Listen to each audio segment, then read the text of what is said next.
बिस्मिल्लाहिर्रहमानिर्रहीम।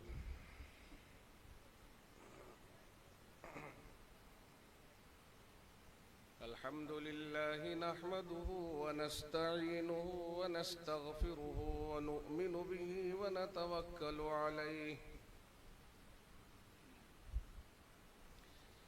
व नऊज़ु बिल्लाहि मिन शुरूरि अनफुसिना व मिन सय्यिआति अअमालिना। मन यहदिहिल्लाहु फला मुदिल्ल लहु व मन युज़लिल्हु फला हादिय लहु। व नशहदु अन ला इलाहा इल्लल्लाहु वहदहु ला शरीक लहु व नशहदु अन्न सय्यिदना व मौलाना मुहम्मदन अब्दुहु व रसूलुहु व सल्लल्लाहु तआला अला खैरि खल्क़िहि मुहम्मदिन व आलिहि व अस्हाबिहि व सल्लम तस्लीमन कसीरन कसीरा। अम्मा बाद। अऊज़ु बिल्लाहि मिनश शैतानिर रजीम। बिस्मिल्लाहिर रहमानिर रहीम। या अय्युहल्लज़ीना आमनुत्तक़ुल्लाह वल तंज़ुर नफ्सुम मा क़द्दमत लिग़दिन वत्तक़ुल्लाह इन्नल्लाह खबीरुम बिमा तअमलून। वक़ाल तआला फ़ी मक़ामिन आख़र इन्नमा यख़्शल्लाह मिन इबादिहिल उलमा। सदक़ल्लाहु मौलानल अज़ीम।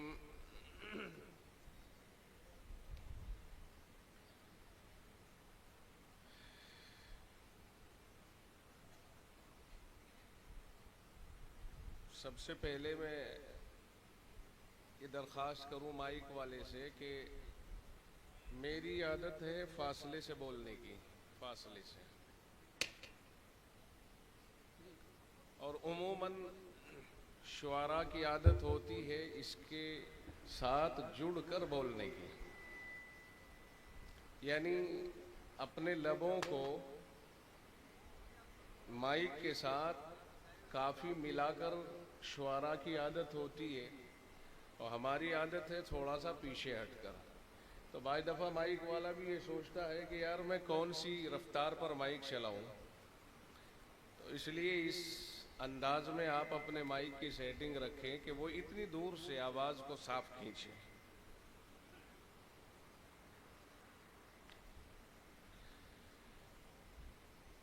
माशाअल्लाह शायर साहब का कलाम बहुत जचा तुला और जमा हुआ कलाम था, बेशक, और पढ़ने का अंदाज भी बहुत उम्दा था, बेशक। हजरत चूँकि तबीयत उनकी ख़राब थी, मुझसे कान में कहते भी थे भैया ऐसा है देखो नंबर तो तेरा पहले है लेकिन मेरी मजबूरी है, तबीयत मेरी अच्छी नहीं, ये ज़रा सा अपना कलाम पूरा करे तो मैं 10 मिनट में अपना काम करके निकल लूँ, आराम करूं। अब चूँकि वो ये इंतज़ार कर रहे थे कि अब ख़त्म होवे, अब ख़त्म होवे, अब ख़त्म होवे, और देर ज़्यादा हो गई उनके जहन के एतबार से, उनके जहन के, हमारे एतबार से नहीं, हम तो हैं ही इसी हिसाब के कि तुम जितना चाहो पढ़ो, मज़ा आएगा और आप खुल के सुना जाएगा आपको।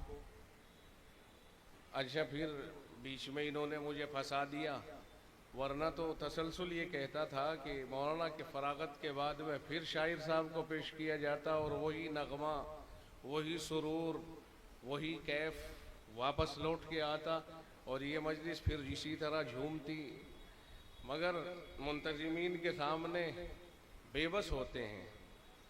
और इस वक्त में हज़रत मुफ्ती अखलाक साहब हमारे पार्लियामेंट के स्पीकर ओम बिरला साहब की कंडीशन में है कि वो जिसे चाहे बोलने का मौका दे और जिसे बोलने, तो इन्होंने जो फैसला फरमाया उस पर सरे तस्लीम खम है।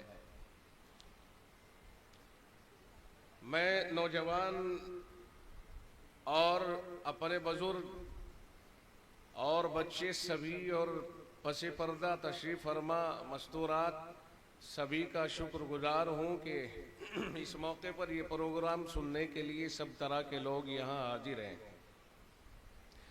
और आप सभी हजरात की तरफ से इन अकाबिर उलमा का शुक्रिया अदा करता हूँ जो अपनी मसरूफियतों के बाद फिर भी यहाँ तशरीफ़ लाए। तो इस एतबार से हम सब एक दूसरे के लिए शुक्रगुजार रहे। जिन्होंने इस प्रोग्राम को सजाने में, इसे मुनाकिद कराने में इसमें हजरात हैं। मैं मुंतजिमीन की बारगाह में एक दरख्वास्त करूँगा इस मौके पर कि सामीन और मुंतजिमीन में एक रब्त बाकी रहना चाहिए। तनकीद नहीं मुफ्ती अखलाक साहब, हरगिज़ नहीं। मेरा मिजाज भी नहीं तनकीद का और मैं कौन हूँ जो तनकीद करूँ। अलबत्ता अपनी एक ज़ाती राय रख सकता हूँ, इसलिए कि मुल्क आज़ाद है। यौम आज़ादी की मुनासिबत से हम बैठे हैं। आज 12 बजे तक हमें कहने का हक़ है, उसके बाद हम आज़ाद नहीं होंगे, पाबंद हो जाएंगे। आज तो कम से कम आज़ाद हैं ही, आज तो कह सकते कि नहीं कह सकते। आज हम आज़ाद हैं हर एतबार से। तो मेरे कहने का मकसद इस वक्त ये है कि सामीन को इस तरह मुकर्रिर को ना देखना पड़े जैसे ये 29वीं रात के चांद को बहुत तवज्जो से देखें और ये कहे यार आंखें दुखने लगी, चांद दिखाई नहीं दिया, किधर है। सर ऊपर उठाए उठाए गर्दन दुखने लगती है। इसलिए मुकर्रिरीन को सामीन के सरों से ऊपर नहीं रहना चाहिए, मेरी अपनी ज़ाती राय है। यानी जहाँ सामीन का ये सीना है बस उसके नज़दीक हो, ताकि आमने सामने बहुत आसानी से। अब ऐसा लगता है जैसे बहुत ऊंचे पर हो गए यार, ऊपर देखना पड़ रहा है इस तरह से मुंह उठा करके। इस पे तो मैं जवानों को मुबारकबाद दूंगा कि उन्होंने मुकर्रीन का बहुत ख्याल किया कि इनका रुतबा ही बहुत बुलंद कर दिया कि लो साहब तुम ढूंढते रह जाओ, बहुत बुलंद मर्तबा है इनका, बड़े ऊंचे बिठाएंगे। लेकिन आइंदा के लिए मैं दरख्वास्त करूं, अगर कहीं मंजूर हो जाए तो रहे नसीब कि स्टेज थोड़ा सा नीचा होना चाहिए, जिससे ये जो ये चढ़ने के लिए है ना, ये नहीं बल्कि डायरेक्ट आदमी बगैर किसी मशक्क़त के सीधा स्टेज के ऊपर चढ़ जाए और उसे सीढ़ी का सहारा ना लेना पड़े। फ़र्ज कर लो किसी वजह से पैर फिसल गया किसी का, तो लेने के देने और पड़ जाएंगे। अभी मौलाना बयान करके गए, अगर उन्हें पकड़ के ना उतारा जाता तो क्या मुमकिन था कि वो आराम से अपने पैरों से उतर जाते। मुझे लगता है कि यहाँ से उतर के सीधे किसी हॉस्पिटल पहुँचाना पड़ता अगर वो अकेले उतरते तो स्टेज को इतनी बुलंदी पर न पहुँचाया जाए जिससे उस पर चढ़ने के लिए सीढ़ी लगानी पड़े, बस डायरेक्ट चढ़ जाए। इससे क्या है, मरबूत रहता है मजमा, रब्त रहता है। और अब हम भी खुद ऐसा महसूस कर रहे हैं कि हम हिरकल की तरह बालाई मंजिल से बोल रहे हैं, जैसे ऊपर से बहुत ऊंचे से। तो इसे खुदारा तनकीद ना समझें, कभी आप नाराज हो जावे कि यार ये हमने तो इतने शौक से पैसा भी लगाया, सारी चीज़ें की, और ये आदमी बैठा भला बैठा भाई, इसने तो तनकीद शुरू कर दी। मैं फिर अर्ज़ करता हूँ कि तनकीद बराए तनकीद नहीं है, बल्कि ये एक मशवरा है अपने फ़ायदे के लिए, हम जैसों के फ़ायदे के लिए। हम भी 50 पे पहुँच गए भाई, आदोद पहुँच गए। अब इसके बाद पता नहीं आगे कितना वक्त बचा हुआ कितना नहीं है। आज यौम आज़ादी है, यौम आज़ादी, आज़ादी का दिन। ये आज़ादी ऐसी नहीं है कि जिस आज़ादी के बाद हमारे ऊपर से पाबंदियां हट जाएं। ये आज़ादी ऐसी नहीं कि जिससे हम इतने आज़ाद हो जाएं कि जो चाहें करें और जैसे चाहें करें और जहां चाहें जाएं और कोई हमें कुछ कहने वाला ना रहे। ये आज़ादी का ऐसा मतलब बिल्कुल नहीं है। इस आज़ादी का ये मतलब नहीं है कि बहुत से मुल्कों में कहा जाता है कि साहब आदमी को राय की आजादी है, इजहार आजादी राय, यानी राय को अपनी पेश करने की मुकम्मल आजादी। तो उसमें यह भी होता है जो चाहे जय कह दे, जिसकी शान में जो चाहे कह दे। पिछले दिनों में आपने सुना होगा कि बहुत से मुल्कों से जनाब रसूल अकरम सल्लल्लाहु अलैहि वसल्लम और अहले इस्लाम या इस्लाम के खिलाफ कोई बात कह दी गई, और उसको जब उसके ऊपर रोकथाम की बात की गई तो वहां के लोग कह रहे हैं कि ये तो इजहार राय की आजादी है। इजहार राय की आजादी ऐसे नहीं होती, और नहीं आजादी इस चीज का नाम है। किसी का दिल तोड़ना, किसी की हतक करना, किसी की शान में गुस्ताखी करना, ये आजादी के जिम्न में नहीं आता है, ये तो गुस्ताखी है, आजादी नहीं है। और हम सब अल्हम्दुलिल्लाह पाबंद हैं, आजाद नहीं है। अल्लाह रब्बुल इज्जत ने हमें कलमे की दौलत अता फरमा के पाबंद कर दिया है, आजाद नहीं छोड़ा है। हम पाबंद हैं। जो आदमी यहाँ पाबंद होगा अल्लाह उसे आखिरत में आजादी नसीब करेगा, और जो यहाँ आजाद रहेगा अल्लाह उसे आखिरत में पाबंद कर देगा। अब आप समझोगे ये कैसे हो सकता है? देखिए, हम यहाँ ला इलाहा इल्लल्लाह के बंधन में बंधे हुए हैं, अल्लाह के सिवा कोई माबूद नहीं, और जनाब रसूल अकरम सल्लल्लाहु अलैहि वसल्लम अल्लाह के पैगंबर हैं और उसके मखसूस बंदे हैं। हम इस पैगाम के मातहत हैं।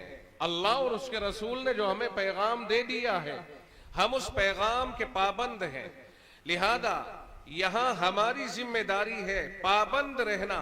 अजान हो गई, नमाज के पाबंद हो गए, दौलत आ गई, ज़कात के पाबंद हो गए, और दौलत आ गई, हज के पाबंद हो गए, रमजानुल मुबारक का महीना आया, रोजे के पाबंद हो गए, पड़ोस में रहते हैं, पड़ोसियों के हुकूक को अदा करने के पाबंद हो गए, जिस मुल्क में रहते हैं उस मुल्क की वफादारी और उसकी मिट्टी से मोहब्बत करने के पाबंद हो गए।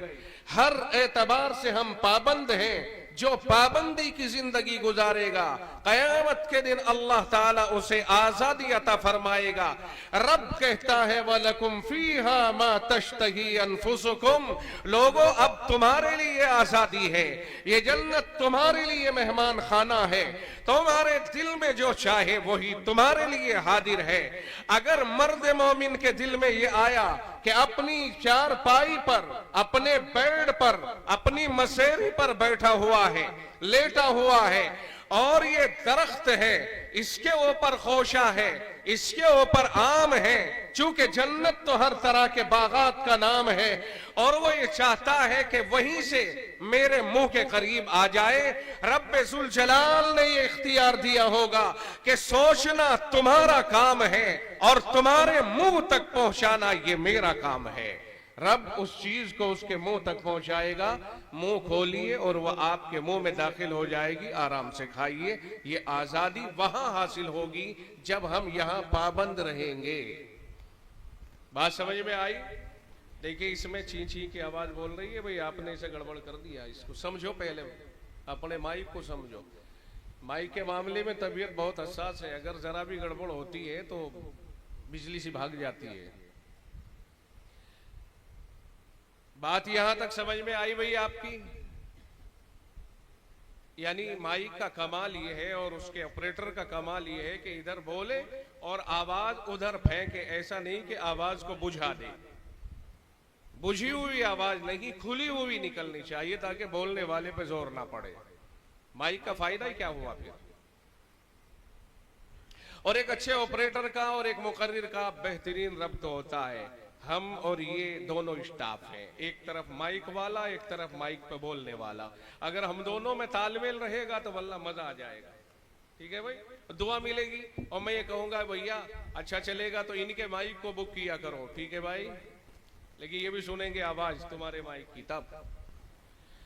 अच्छा, तो बात क्या चल रही थी कि हम सब यहां दुनिया में पाबंद हैं, आजाद ऐसे नहीं है कि जो अपनी मर्जी के पाबंद हो, जो चाहे करे। हम खुदा और उसके रसूल की मर्जी के पाबंद हैं। यहां से दुनिया में चंद कैद हैं हमारे ऊपर, उनकी पाबंदी कर ली जाए, इंशाअल्लाहुल अजीज आखिरत में आजादी नसीब होगी। और अगर यहां पर पाबंदी नहीं की, आजाद रहे, जहां चाहे सर झुका लिया, जहां चाहे चले गए, कि साहब वहां से एक खंबा आ गया उसी के चक्कर काटने लग गए, वहां से ये लेके आ गए, वहां ये कर लिया इशारा, आप समझ रहे हो।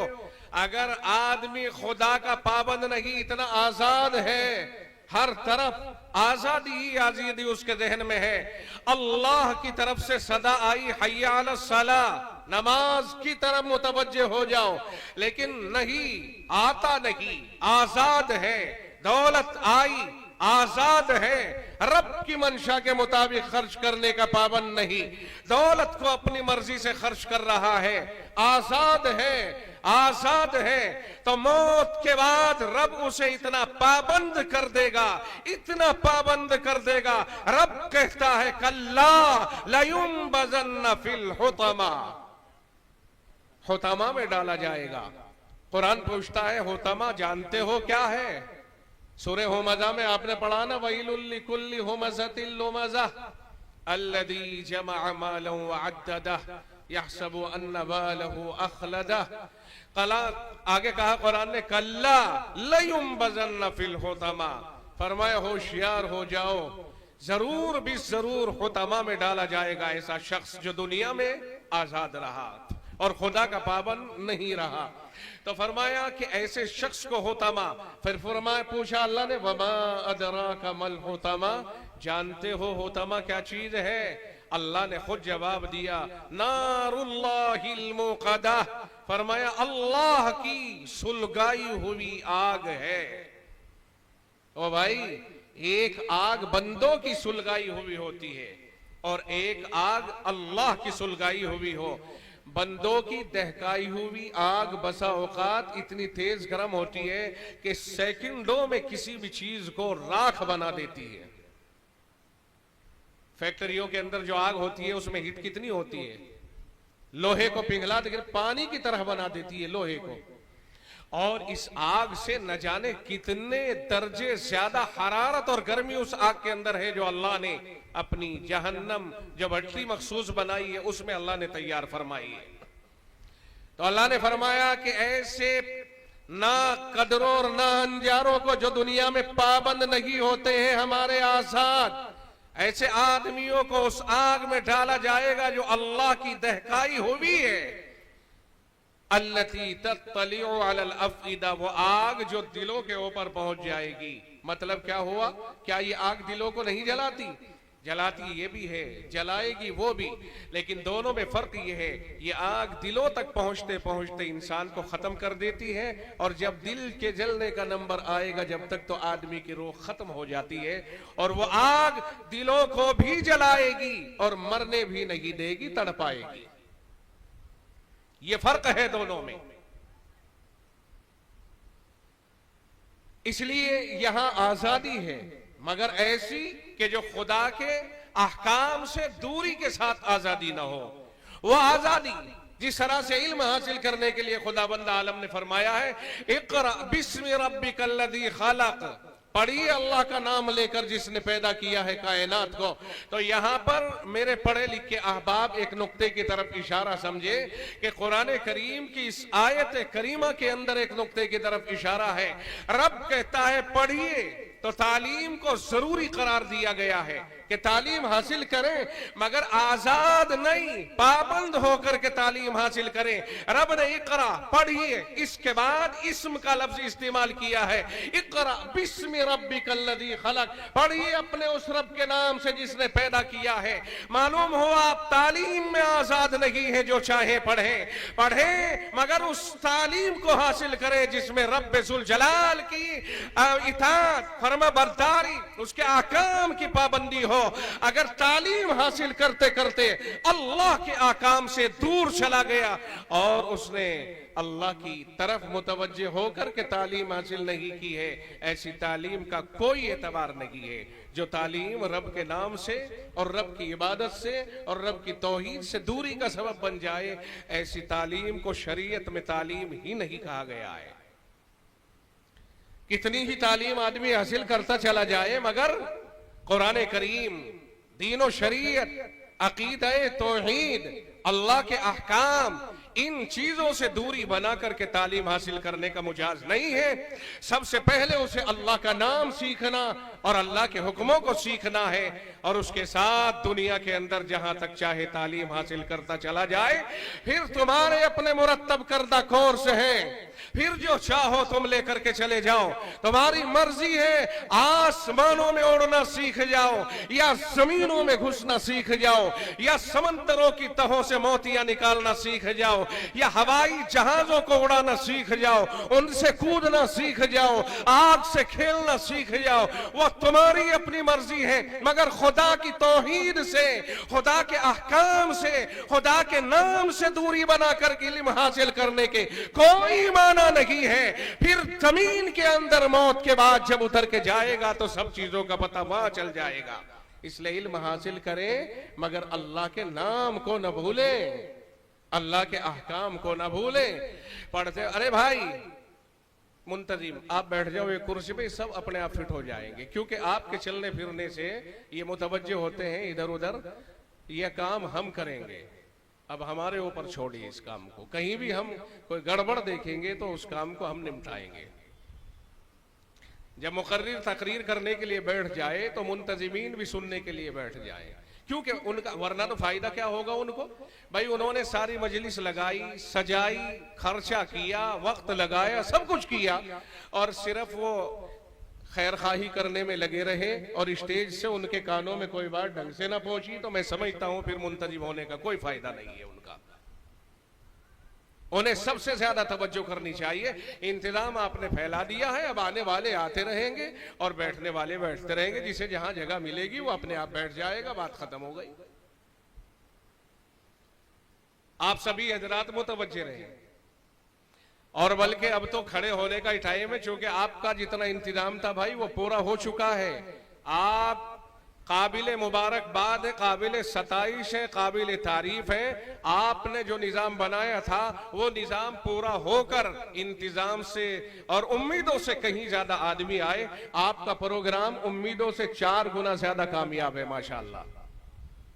इस पर हम मुंतजिमीन को बहुत मुबारकबाद देंगे, उनका इंतजाम। और सांडी के लोगों, आपका जलसे के साथ एक कुर्ब और एक ताल्लुक, और उलमा के साथ एक कुर्ब और ताल्लुक, ये खुद काबिल तारीफ है।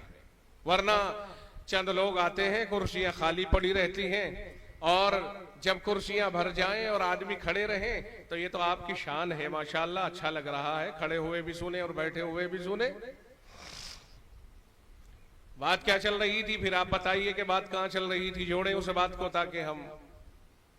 मैं ये बात अर्ज कर रहा था कि इस नुक्ते की तरफ तवज्जो जरूर दीजिए कि जब अल्लाह ताला ने, देखो बहुत दफा ऐसा होता है कि तालीम के नाम पर बड़ी बड़ी कॉन्फ्रेंसें होती हैं, बड़े बड़े मुकर्रिर आते हैं और बड़े बड़े प्रोफेसर आते हैं और तकरीर करते हैं, और यही कहते चले जाते हैं आज हम में तालीम की कमी है, काश के हमारे अंदर तालीम की कमी पूरी हो जाए, क्यों ना हम में ऐसी तालीम आ जाए, क्यों ना हमारे बच्चे आगे बढ़े, आईएएस बन जाए, आईपीएस बन जाए, पीसीएस बन जाए, डॉक्टर बन जाए, इंजीनियर भी हमारे दरमियान हो, हमारी बेटियां भी तालीम याफ्ता हो, हमारे बेटे भी तालीम याफ्ता हो, और ऐसे और वैसे। लेकिन कोई भी तकरीबन उसमें तालीम के ऊपर तकरीर करते हुए कुरान करीम की तालीम और अहादीस रसूल के ऊपर नहीं बोलता हुआ नजर आता है। मैं ये पूछना चाहता हूं, जो आदमी आईएएस और आईपीएस बनने की तालीम देते हैं और बताते हैं, उन्हें कुरान करीम क्यों याद नहीं आता है, अल्लाह का कलाम क्यों याद नहीं आता है? अगर रब के कलाम को छोड़कर बाकी तालीमात की तरफ तरगीब दिलाई जाएगी तो रब के कलाम का क्या होगा? मुहम्मदुर रसूलुल्लाह के तशरीफ लाने का मतलब क्या होगा? पैगंबरों के आने का मतलब क्या होगा? अल्लाह ने नबूवत के जो दरवाजे कायम किए हैं उनका क्या होगा? अल्लाह ने जो वही इलाही भेजी है उसका क्या होगा? कोई कोई मतलब ही नहीं रह पाएगा। कुरान को पहले लाइए, अल्लाह का नाम पहले लाइए। आसमान मेरे और आपके बाप का नहीं है, जमीन मेरे और आपके बाप की नहीं है, कायनात मेरे और आपके दादा की नहीं है। आसमान रब का है, जमीन रब की है। कुरान रब ने उतारा, पैगंबर रब ने भेजे हैं, अल्लाह ने तालीम भेजी कुरान की शक्ल में। जो कुरान की तालीम से दूर रह करके कोई तालीम हासिल करेगा, अल्लाह के यहां जवाब देने के लिए तैयार हो जाए। हमारी जिम्मेदारी बनती है कि हम सबसे पहले अल्लाह के नाम की बात करें। खुदा के नाम से हट करके कौन सी तालीम की बात कर रहे हो? और मैं बहुत खुल करके ये बात कह रहा हूं, मैं बहुत सीधे सादे लफ्जों में ये बात कह रहा हूं, अल्लाह के नाम से हट करके कौन सी तालीम की बात कर रहा है आदमी? अगर रब का नाम नहीं है, अगर अल्लाह की तालीम नहीं है, अगर पैगंबर की तालीम नहीं है, तो एक अधिकारी अपनी कुर्सी के ऊपर बैठ करके रिश्वत लेने से नहीं चूकेगा, एक थानेदार जुल्म करने से नहीं बाज आएगा। अल्लाह के नाम के साथ में जुल्म करने से आदमी का हाथ रुक जाएगा। वो जानता होगा कि मैं अगर अधिकार की कुर्सी पर बैठा हूं, मुझे उस रब को जान देनी है, इसलिए मुझे जुल्म करने से पहले सोचना होगा कि वो रब मुझे जान लेने के बाद में मेरे साथ क्या सुलूक करेगा। अल्लाह का डर, अल्लाह का खौफ पहले पैदा होना चाहिए, फिर उसके बाद सारी चीजें। कोई आदमी इस बात का विरोधी नहीं है और इस बात का मुखालिफ नहीं है कि कौम तरक्की करे। जब हम दुनिया में आए हैं तो दुनियावी तरक्की का कौन मुखालिफ होगा? अगर जमीन से कुछ उगाना है तो यकीनन उसे कृषि का इल्म हासिल करना होगा। अगर बिल्डिंगें बनानी है तो यकीनन उसे कंक्रीट का इल्म हासिल करना होगा। अगर लोहे को अल्लाह ने पैदा किया है तो लोहे के फायदे भी बयान कर दिए हैं अल्लाह ने, यकीनन उसे साइंस का इल्म हासिल करना होगा। ये सब चीजें तो खुदा खुद कह रहा है, लेकिन खुदा के नाम को छोड़कर नहीं, हराम और हलाल को छोड़कर नहीं। आपकी समझ में आ रही मैं जो कहना चाहता हूं? एक तरफा किसी मौलवी को भी तकरीर करने की इजाजत नहीं कि वो सिर्फ यूं ही कहता रहे कुरान ही पढ़ते रहो जी, कुरान ही पढ़ते रहो। अरे भाई, कुरान करीम तो पढ़ेंगे, नमाज भी पढ़ेंगे, रोजे और ज़कात भी करेंगे, सब करेंगे। और ये दूसरी चीजें भी, तो बीमार हो गया तो इंजेक्शन के लिए मौलवी भी भागता है डॉक्टर के पास, मालूम हुआ डॉक्टरी की जरूरत है। बिल्डिंग बनानी है तो मशवरे लेता है किस तरह बनाऊं, मालूम हुआ इंजीनियरिंग की जरूरत है। अगर मुकदमा लड़ना हो, जज के सामने अपनी बात खुद नहीं कह सकता, वकील करता है, मालूम हुआ वकालत की भी जरूरत है। मेरे कहने का मंशा यह है कि रब ने कहा इक़रा, पढ़िए पढ़िए, पढ़ते चले जाइए, कितना ही पढ़ लीजिए, मगर अल्लाह के नाम से जुदा होकर नहीं, हराम और हलाल से जुदा होकर नहीं, खुदा की किबरियाई से जुदा होकर नहीं, खुदा की तौहीद से जुदा होकर नहीं। मेरे कहने का मंशा ये है कि काश के इंजीनियर और ये तालीम मिलती चली जाती। बहुत मशवरे दिए जाते हैं मुफ्ती अखलाक को कि साहब क्या ही अच्छा होता, हाफिज कुरान भी होता और इंजीनियर भी होता। हम कहते हैं हाफिज कुरान हो और इंजीनियर न हो, जन्नत मिल जाएगी, लेकिन सिर्फ इंजीनियर हो और कुरान करीम की तालीम से वाकिफ हो सकता है पिटाई खानी पड़ जाए। बात समझने की है। इसे यूं कहना चाहिए हमें कि क्या ही अच्छा हो कि हमारा बेटा इंजीनियरिंग के साथ साथ कुरान हाफिज भी हो। उधर से क्यों ना घुमा के लाए बात को, इधर ही से क्यों घुमाई जाए बात को। कौम के पास पैसा बहुत है, अल्लाह का शुक्र है, पैसा रखने को बाद मालदारों को जगह नसीब नहीं होती। वो चाहते हैं कि साहब बड़ी बड़ी गाड़ियां, अरे भाई एक गाड़ी है क्यों निकाल ली, दूसरी है, तीसरी क्यों निकाल ली।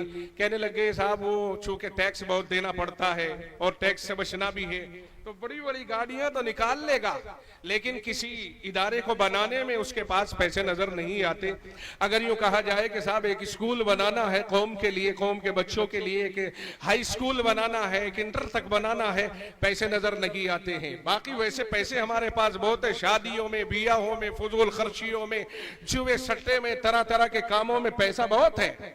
लेकिन अगर हम कहीं काम की जगह पर मशवरा दे के साहब इदारे कायम करो और मुस्तकिल अपने पास इदारे होने चाहिए जिनमें हमारे बच्चे पढ़ें और इज्जत के साथ पढ़ें, अपनी यूनिफॉर्म को महफूज रखते हुए पढ़ें, वहां पैसा नहीं है। मस्जिद बन रही है साहब, लेंटर पढ़ना है, बड़ा मुश्किल हो गया, बड़ी मुश्किल। तो इसलिए मैं कहता हूं पैसा भी बहुत है, सब कुछ है, मगर कौम को ऐसी आदत हो गई कि साहब ये 4-5 कमरे मदरसे के बने हुए हैं चंदे के पैसे से, इनमें तो कंप्यूटर दिखेगा, इनमें तो इंजीनियरिंग दिखेगी, मगर अपने पास कोई ऐसा निजाम नहीं, कोई ऐसा ट्रस्ट कायम कर लिया जाए जिसमें पैसे को सही माना में सही जगह इस्तेमाल कर लिया जाए, ऐसा कोई मंसूबा नजर नहीं आता है। मौलवी साहब को मशवरे देंगे, अगर मौलवी साहब मशवरे देने लगे कि साहब ये इंटर कॉलेज है, क्या ही बेहतर हो, हमारे बहुत सारे बच्चे उधर जाते हैं, क्या ही अच्छा हो कि वहां एक कुरान करीम के हिफ्ज कराने वाला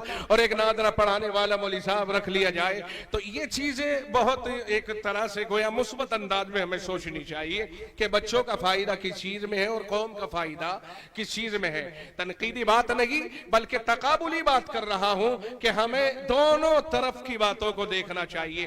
खालिस हमें दुनिया में जीने की तालीम का भी मशवरा नहीं चाहिए और उससे हट करके खालिस कुरान ही पढ़ने का मशवरा दे दो और सब चीजों से हटाए, ये मशवरा भी नहीं चाहिए। हम कहते हैं कि जो बच्चे हमारे स्कूली तालीम की तरफ जा रहे हैं उन बच्चों को दीनी तालीम की फिक्र करनी चाहिए।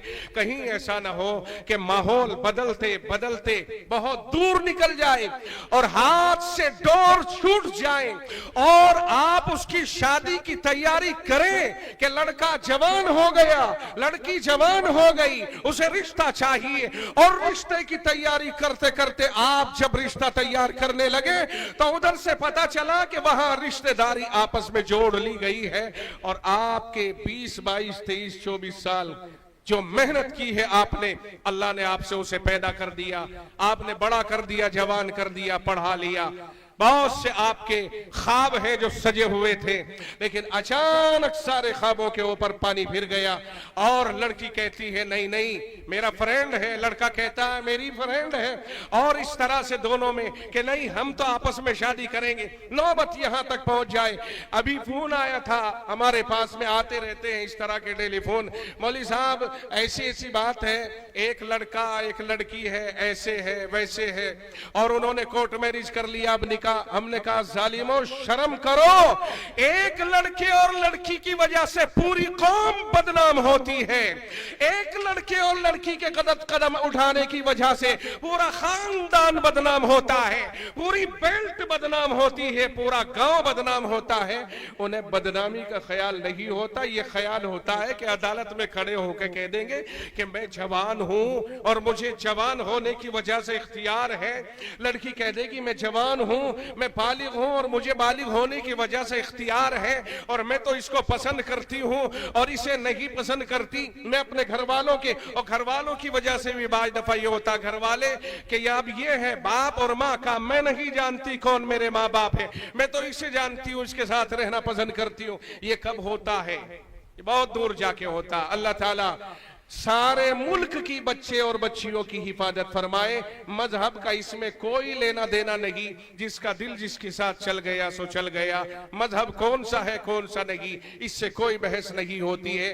दो लड़के और लड़कियां आपस में सलाम दुआ हो गई, ताल्लुक हो गए, रिश्ते तय हो गए दोनों के, मजहब कोई नहीं, होगा जो मजहब होगा, मगर बाद में लोग उसे मजहबी रंग दे करके आपसी मुनाफरत को जन्म देते हैं, ऐसा भी ठीक नहीं है। इससे मुल्क के अंदर अनारकी आती है, मुल्क के अंदर इख्तिलाफी शक्ल पैदा होती है। आज जो ये यौम आजादी है इसका तस्वुर इस तरह करो कि हम एक अंग्रेज कौम के मातहत हो गए थे। 1495 में अंग्रेज यहां पर आया था, 1601 में अंग्रेज ने मुस्तकिल तौर से यहां तिजारती चोला पहन करके के यहाँ के हुक्मरानों को धोखा दिया था और एक सदी नहीं गुजरी थी कि वो मुस्तकिल हिंदुस्तान की सियासत पर असरअंदाज हो गया था और 1700 पार होते होते तो बाकायदा सूबे के सूबे उसके हाथ में पहुंचने लग गए थे और यही सूरत बनती रही, यही सूरत बनती रही। नौबत यहां तक आ गई कि एक वक्त वो आया कि जब उसने ये कह दिया था कि खल्क खुदा की है, हुकूमत हुक्म बादशाह की है और हुक्मरानी ईस्ट इंडिया कंपनी की है। नौबत यहां तक पहुंच गई थी। क्या नारा लगाया था अंग्रेज ने? उन्होंने कहा था 1803 में खल्क खुदा की है, यानी ये मखलूक अल्लाह की, और बादशाह सलामत जो उस वक्त में बहादुर शाह था उसके लिए कहा था हुकूमत शालम अज देहली ता पालम। बादशाह सलामत की हुकूमत सिर्फ सिमट करके दिल्ली से पालम एयरपोर्ट जहां है, पालम गांव है, वहां तक है बस, और बाकी सब कुछ ईस्ट इंडिया कंपनी के ताबे है। और ये कहा था हमारी सल्तनत में कभी सूरज गुरूब नहीं होता है। इस तरह के दावे जब होने लगे तो फिर अकाबिर उलमा में से सैयदना शाह अब्दुल अजीज मुहद्दिस देहलवी, आप हज़रात नाम याद रखिए, शाह अब्दुल अजीज मुहद्दिस देहलवी ने मुस्तकिल तौर से जिस वक्त में बरतानिया ने ये फतवा जारी किया अपना, यानी अपना ये तसव्वुर जारी किया कि खल्क खुदा की है, हुकूमत बादशाह की है, और बादशाह की हुकूमत भी कहां तक, अज देहली ता पालम, दिल्ली से पालम तक चंद किलोमीटर दूरी में हुकूमत को समेट दिया गया है और हुक्मरानी अब इंडिया ईस्ट इंडिया कंपनी की होगी। चुनांचे ये बात सुनने के बाद शाह अब्दुल अजीज मुहद्दिस देहलवी ने फतवा जारी किया था कि आज से मुल्क गुलाम हो चुका है, और मुल्क सिर्फ इतना ही नहीं था जितना आज है, बल्कि लंबा मुल्क था। रंगून भी इसी में, बर्मा भी इसी में था, बांग्लादेश भी इसी में था, पाकिस्तान भी इसी में था, हिंदुस्तान तो इसमें था ही था। चुनांचे इतनी तवील तरीन हुक्मरानी जब हिंदुस्तान की हो रही थी और अंग्रेज ने वो बात कही, तो ये बात शाह अब्दुल अजीज मुहद्दिस देहलवी एक आलिम दीन था जिन्होंने कही थी कि आज से मुल्क गुलाम हो चुका है और इस गुलाम मुल्क से गुलामी की जंजीर को निकालना फर्ज ऐन हो चुका है। लिहाजा अब हिंदुस्तान में रहने वालों पर जिहाद फर्ज हो चुका है। अंग्रेज के खिलाफ जिहाद का फतवा सबसे पहले एक आलिम दीन शाह अब्दुल अजीज मुहद्दिस देहलवी ने दिया था। कौन थे भाई? शाह अब्दुल अजीज मुहद्दिस देहलवी बड़े दर्जे के आलिम थे।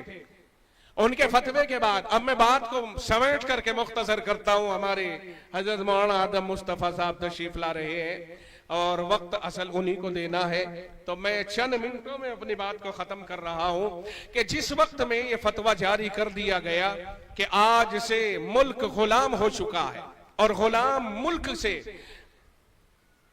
कैद और बंद की जंजीरों को अपनी गर्दनों से निकालना हम सब पर फर्ज हो गया। इस फतवे के बाद मुताद्दिद मकामात के ऊपर आग सुलग गई और शाह अब्दुल अजीज मुहद्दिस देहलवी के फतवे के बाद शाह साहब के साथ जो जुल्म ज्यादती अंग्रेज ने रवा रखी, इसलिए कि वो थोड़ा ही चाहते थे इस बात को कि कोई हमारा विरोधी खड़ा हो। वो तो ये कहते थे जहां से सूरज निकलता है और जहां तक सूरज गुरूब होता है वहां तक हुकूमत हमारी है। वो कब चाहते थे कि ऐसी हुकूमत में कोई विरोधी और मद्दे मुकाबिल खड़ा हो जाए? उनके सिवाय इसके कुछ न रहा उनके पास कि बाकायदा शाह साहब के खिलाफ वारंट गिरफ्तारी जारी किए, उनके खिलाफ सख्त अहकामात जारी किए, उनके सारी जायदाद को कुर्क कर लिया गया और उन्हें जेल की सलाखों के पीछे डाला गया। उनके ऊपर जुल्म ज़ियादती की गई और शाह अब्दुल अजीज को बार बार इस बात के ऊपर मजबूर किया जाता रहा कि आप अपने फतवे से रुजू करें, मगर शाह साहब ने फतवे से रुजू नहीं किया। जो था फतवा वो जारी कर दिया गया कि अंग्रेज के खिलाफ जिहाद करना फर्ज है और इसे मुल्क से भगाना लाजिम और जरूरी है। ये फतवा जारी कर दिया शाह साहब ने। अगर वो फतवा जारी ना होता तो आज हम यौम आजादी हरगिज मनाते हुए ना होते। अंग्रेज काबिल हो चुका था, सारे मुल्क पर उसका कब्जा हो चुका था और शाह साहब के फतवे ने इनकलाब पैदा कर दिया। और उसके बाद शाह इस्माइल शहीद पैदा होते हैं, सैयद अहमद शहीद पैदा होते हैं, नवाब सिराजुद्दौला पैदा होते हैं, सुल्तान टीपू शहीद रहमतुल्लाहि अलैह पैदा होते हैं। इसी सदी में बड़े बड़े मार्के पेश आए। आज भी बालाकोट की पहाड़ियां, अगर से तकसीम के बाद बालाकोट हमारे इस हिंदुस्तान में, मौजूदा हिंदुस्तान में नहीं रहा, उस तरफ चला गया है, मगर बालाकोट की पहाड़ियां आज भी गवाही देती हैं कि शाह इस्माइल शहीद और सैयद अहमद शहीद का खून आज भी बालाकोट की पहाड़ियों के ऊपर गवाही दे रहा है कि लोगों, इस मुल्क को खून देकर के आजाद कराया गया, इस मुल्क को अपनी औलाद की कुर्बानियां देकर के आजाद कराया गया। यह मुल्क यूं ही सोने की थाली में महज परोसे के तौर पर हमारे सामने नहीं आ गया, बल्कि इसके लिए बड़ी जंगे और बड़ी मुश्किलात का सामना करना पड़ा। नवाब सिराजुद्दौला ने जंगे पलासी लड़ी, 22 घंटे तक जंगे पलासी लड़ी। अपनों की गद्दारी की वजह से यहां भी कामयाबी न मिल सकी। सुल्तान टीपू शहीद रहमतुल्लाह अलैह खड़े होते हैं, जिन्होंने यूं कहा था कि शेर की एक दिन की जिंदगी गीदड़ की 100 साल की जिंदगी से बेहतर होती है। वो सुल्तान टीपू शहीद रहमतुल्लाह अलैह 4 जंगे लड़ी। मिसाइल बनाने वाला, वो मिसाइल के तोपों को तोप बनाने वाला, तोपों से लड़ाई करने वाला अजीब गरीब शख्स है। जब तक सुल्तान टीपू शहीद इस दुनिया में मौजूद रहे, अंग्रेज की जबान के ऊपर यह आना मुश्किल था कि हुकूमत हमारी हिंदुस्तान के ऊपर अमन अमान से कायम है, और वो डरता था। चुनांचे जिस वक्त में मीर सादिक की गद्दारी की बुनियाद पर हजरत टीपू सुल्तान रहमतुल्लाह अलैह को शहीद किया गया, तो तब अंग्रेज ने खड़े होकर के सुल्तान टीपू के पास ये कहा था कि आज से हिंदुस्तान हमारा है। उससे पहले हिंदुस्तान हमारा कहने की हिम्मत नहीं हो रही थी। सुल्तान टीपू रहमतुल्लाह अलैह के मैदान में आने के बाद से कोई सुल्तान टीपू को कुछ भी कहता रहे, हजरत सुल्तान टीपू रहमतुल्लाहि अलैह वो शख्सियत थे जो मुस्तकिल साहिब तरतीब थे, अल्लाह वाले थे, और हिंदू मुस्लिम का फर्क किए बगैर हुक्मरानी करने वाले थे। उनके यहाँ जिस तरह मुसलमानों को एजाज हासिल होता था, इसी तरह हिंदुओं को भी एजाज हासिल होता था। बराबर उनकी वफात के बाद जिस तरह मुसलमानों को दुख हुआ, इसी तरह हिंदुओं को भी दुख हुआ था। उनके मरने पर कोई खुश नहीं था, सब रंजीदा थे हिंदुस्तानी। सुल्तान टीपू शहीद रहमतुल्लाह अलैह शहीद कर दिए गए। उसके बाद उलमाए देवबंद आते हैं। आज उलमाए देवबंद को कोई कुछ भी कहे, उलमाए देवबंद आते हैं। मौलाना कासिम नानोतवी हैं, मौलाना रशीद अहमद गंगोई हैं, हाफिज जामिन शहीद हैं, हाजी इमदादुल्लाह मुहाजिर मक्की हैं, मौलाना हुसैन अहमद मदनी हैं, मौलाना मजहर नानोतवी हैं, मौलाना अहमद शाह मदरासी हैं। बड़े बड़े अकाबिर हैं जिन्होंने जंग आजादी लड़ी और जेलों की सलाखों में गए। अताउल्लाह शाह बुखारी हैं, मौलाना अहमद अली लाहौरी हैं। ये वो अकाबिर हैं जिन्होंने जंगे आजादी के अंदर मुस्तकिल हिस्सा ही नहीं लिया, बल्कि अपनी जिंदगी इसी के अंदर सर्फ कर डाली। और बाकायदा हजरत नानोतवी रहमतुल्लाह अलैह के बारे में तो तारीख यहां तक बताती है कि 1856 में दिल्ली के आसपास उन्होंने मीटिंग की, जिस वक्त में अंग्रेज ने बड़ी हिंदुस्तानियों के ऊपर जियादती की राहें खोल रखी थी। हजरत नानोतवी रहमतुल्लाह अलैह ने मीटिंग की और मीटिंग में बाकायदा यह तय किया कि अंग्रेज के खिलाफ मुस्तकिल जिहाद करना जरूरी है। तो किसी ने यह कह दिया था कि हजरत, हमारे पास वसाइल की कमी है, हमारे पास इतनी कुव्वत और ताकत नहीं जो हम अंग्रेज से लड़ लें। तो हजरत ने जज्बे में आके ये फरमाया था, लोगों, हमारी तादाद गाजियाने बदर से कम तो नहीं है। 313 थे जिन्होंने इनकलाब पैदा किया। अज़्म करो, आगे बढ़ो, अंग्रेज हमारे सामने नहीं टिक पाएगा। चुनांचे आगे बढ़े। एक महाज शामली में और एक महाज अंबाला बनाया गया। ये 2 महाज खुले उस तकरीर के बाद, और दोनों महाजों के ऊपर अंग्रेज से मुसल्लह लड़ाई लड़ी गई। उसके बाद उलमा गिरफ्तार हुए। मौलाना मजहर नानोतवी रहमतुल्लाह अलैह के बारे में तो यह आता है कि उनको गोली लगी, और उनके बारे में तारीख में लिखा है कि वो उसके बाद जिंदा रहे, और जब सबक पढ़ाया करते थे वो, तो अचानक सबक पढ़ाते पढ़ाते नीचे के होंठ को अचानक चूसने लगते थे। शागिर्दों ने देखा कि बार बार हजरत इस तरह करते हैं। पूछा, हजरत जी आप इस तरह करते हैं, क्या वजह है, आपकी आदत है या क्या बात है? फरमाया छोड़ो छोड़ो कोई बात नहीं, इजाजत बताओ तो सही। तो हजरत ने फरमाया, जब हम शामली के मैदान में अंग्रेज के खिलाफ लड़ाई लड़ रहे थे, जिहाद कर रहे थे, तो गोली में मुझे भी लगी और मैं भी नीम मुर्दा हालत में था। तो अचानक मैंने देखा कि आसमान से हूरें जन्नत का शरबत लेकर के गिलासों में आ रही हैं और जो शहीद होने वाले अफराद थे उन्हें पिला रही हैं। चुनांचे एक हूर ने मेरी तरफ भी वो गिलास किया और मैंने जैसे ही मेरे लबों के लगा, दूसरी हूर ने उसको हाथ पे मार करके कहा, इनका वक्त अभी नहीं आया है। जब उसने तेजी से हाथ पे हाथ मारा तो वो छलक करके एक कतरा मेरे होंठ के ऊपर आ गया। कभी कभी उसका असर जाहिर होता है और लगता है कि मैं वो जन्नत का शरबत पी रहा हूं, इसलिए होंठ को चूसने लगता हूं।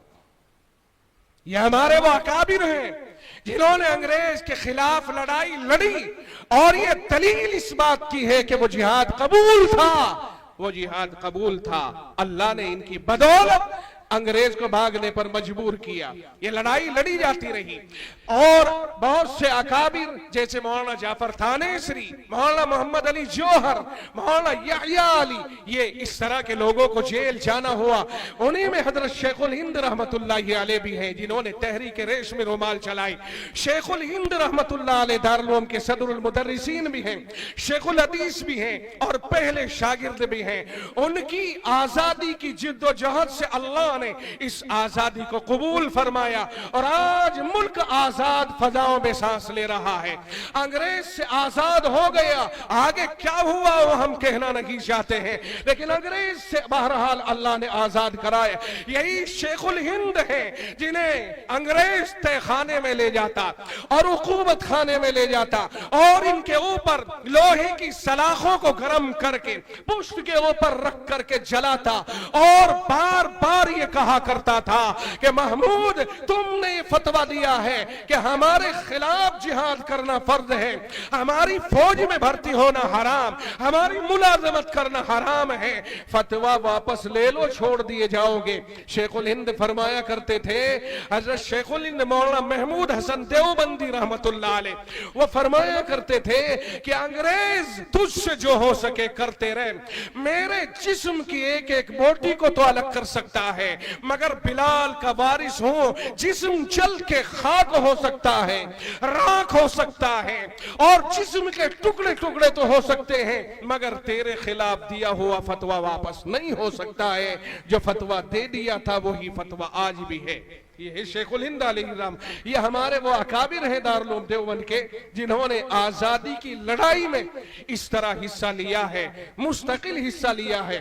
जो लोग नहीं जानते हैं वो दारुल उलूम की तरफ से गलत फहमियां फैलाएं या अकाबिर दारुल उलूम की तरफ से गलत फहमियों में मुब्तला रहे, इसका तो कोई इलाज है नहीं कि चढ़ते सूरज को अगर चमगादड़ उल्टा लटक करके झुटलाए कि साहब सूरज निकला हुआ नहीं है, तो इसमें सूरज की गलती नहीं, चमगादड़ का ऐब है कि वो सूरज को देखना ही पसंद नहीं कर रहा। ये अकाबिर हैं हमारे जिन्होंने इस आजादी में इस तरह भरपूर हिस्सा लिया है। फिर इसी तरह से मौलाना हुसैन अहमद मदनी है, मौलाना अबुल कलाम आजाद है, बारहा इन बुजुर्गों को जेल जाना पड़ा है। हजरत मदनी अलैहिर्रहमा हमारे उन बुजुर्गों में है कि हम वो तारीख नहीं भुला सकते हैं कि जिस वक्त में उनको आजादी की कॉन्फ्रेंस में जाने से रोका गया और चारों तरफ पहरा था कि जिस वक्त में हुसैन अहमद नजर आए फौरन गोली चला दी जाए, मगर हुसैन अहमद कॉन्फ्रेंस में पहुंचते हैं और माइक पर जाकर के सीधे कहते हैं, लिए फिरती हैं बुलबुल चोंच में गुल। ये जुमला था। तारीख कहती है कि इस जुमले के बाद आंखें खुली कि ये शख्स कहां से आ गया। अंग्रेज को अब पता चला कि हुसैन अहमद तो स्टेज पर पहुंच गया, पुलिस का पहरा है, फौज का पहरा है, मगर हजरत मदनी नजर नहीं आए। ये अल्लाह की तरफ से मदद थी आजादी के लिए। इस तरह बुजुर्गों की अल्लाह ने मदद फरमाई। लिए फिरती है बुलबुल चोंच में गुल, शहीद नाज की तुरबत कहां है। मेरे भाई, उनकी गोलियां गुल और उनकी बंदूकें बुलबुल से तशबीह देते हुए फरमाया था, लिए फिरती हैं बुलबुल चोंच में गुल, शहीद नाज की तुरबत कहाँ है।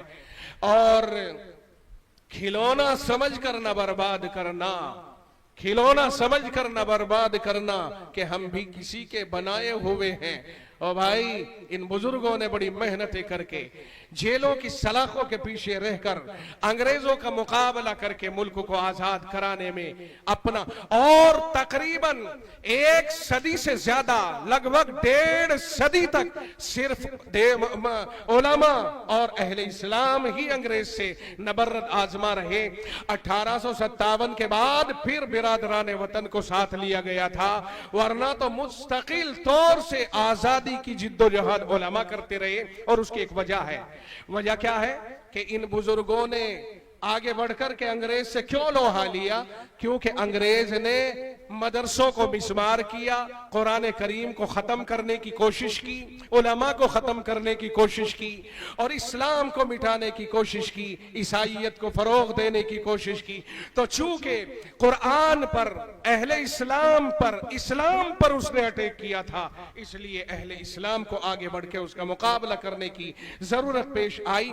और 1857 की आजादी की लड़ाई के बाद 60 से लेकर 67 तक, मैं आपको 2-4 मिनट में अब बात को खत्म कर देता हूं, ज्यादा तवील गुफ्तगू नहीं करूंगा, कि 1860 से लेकर 1867 तक ये 7 साल कुरान करीम और उलमाए किराम के खिलाफ कयामत खेज साल थे। कि अंग्रेज ने जब ये कह दिया था और ऑर्डर जारी कर दिया था कि जहां कहीं भी कुरान करीम का कोई नुस्खा किसी भी तरह का नजर आए, उसे उठाओ, जला दो, पानियों में बहा दो, फाड़ करके फेंक दो, कुरान को मिटा दिया जाए। लगातार 3 से 4 साल तक ये मेहनत रही, 60 से 63-64 तक ये मेहनत रही।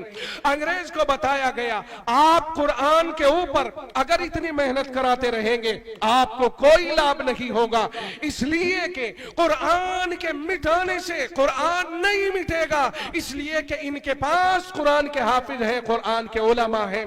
ये इस तरह से कुरान को शाये उशाये करते रहेंगे। अंग्रेज ने फिर कहा कि मौलवियों, हाफिजों, इमामों, इन लोगों को भी पकड़ पकड़ करके मिटाया जाए। चुनांचे मुकदमे लगाए गए, फर्जी मुकदमे लगाए गए, जेलों में फंदे खत्म हो गए, आर्जी तौर पर दरख्तों पे फंदे लटकाए गए, आर्जी अदालतें लगाई गई, फर्जी गवाह लाए गए, और उनको फांसियों की सजाएं सुना कर पकड़ पकड़ करके फांसियों के फंदों पे लटकाया गया। वह भूला नहीं जा सकता है, तारीख में सब कुछ महफूज है कि उलमा को कभी कभी खिंजीर की खालों में बंद करके गोलियों का निशाना बनाया जाता, कभी उनको जलते तन्नूर में डाल करके हलाक करने की कोशिश की जाती, कभी उनको बोरियों में बंद करके नदियों और दरियाओं में डाल करके गोलियों का निशाना बनाया जाता। यह सब कुछ होता रहा। कभी किसी आलिम दीन को पकड़ के लाया जाता और बरसरे आम तोप के दहाने पर बांध करके और सारी आबादी को, वहां के बाशिंदों को इकट्ठा किया जाता और उनसे कहा जाता कि लोगों सुन लो, ये वो शख्स है कि जो हिंदुस्तान की आजादी और अपने मजहब की आजादी की बात करता है। सुन लो, इसका जो हश्र होने वाला है वो देख लो। अगर किसी ने मुल्क की आजादी की बात की और मजहबी आजादी की बात की तो उसका हश्र यही होगा। और फिर पीछे से तोप का गोला दागा जाता, जिसकी वजह से फजाओं में उसके चीथड़े उड़ जाया करते थे, ताकि खौफ हो जाए, डर हो जाए और लोग आजादी से दस्तबरदार हो जाए और पीछे बैठ जाए। इस तरह से करते करते बिलाखिर वो वक्त आ ही गया कि हिंदुस्तानी बाशिंदे, उनमें अहले इस्लाम बिलखुसूस और बिरादरान वतन मिलजुल करके आगे बढ़े। जहां एक तरफ राम प्रसाद बिस्मिल है, वहीं दूसरी तरफ अहले इस्लाम भी है, सब मिलजुल करके आगे बढ़े और उन्होंने आजादी के लिए जोर लगाया। और 1947 में बिल आखिर अंग्रेज को हिंदुस्तान छोड़ करके जाने पर मजबूर होना पड़ा, मगर फितने को जन्म देकर के चला गया, मुख्तलिफ फितनों को जन्म देकर चला गया। खैर, हिंदुस्तान से इसका वजूद खत्म हुआ। ये नापाक जिस्म का गोरा और तन का काला और मन का, हाँ, तन का गोरा और मन का काला यहाँ से साफ हुआ। 7 समंदर पार जाने पर उलमाए इस्लाम, अहले इस्लाम, बिरादरान वतन, अहले हिंद, सब ने उसे मजबूर कर दिया। मकसद ये था कि हिंदुस्तान आजाद हो जाए। आजादी के बाद फिर यौम आजादी मना। आज हमारा यौम आजादी उसी वजह से मन रहा है कि हम उन बुजुर्गों को, उन शुहदा को, जिन्होंने अपना खून दे करके मुल्क को अंग्रेज से आजाद कराया, उन्हें खिराज अकीदत पेश कर सके और उनकी रूहों को तस्कीन पहुंचा सके, उन्हें इसाले सवाब कर सके। इसलिए यौम आजादी मनाया जाता है। हम सब खुशी के और मसरत के लम्हात से दोचार हैं। हम हालात हाजिरा के ऊपर कुछ कहना नहीं चाहेंगे इस वक्त में। आप ही को एक नसीहत देकर के बात को खत्म करेंगे कि अपनी तरफ से कोई ऐसा मौका नहीं आना चाहिए जिससे कोई हमारे ऊपर उंगली उठाए।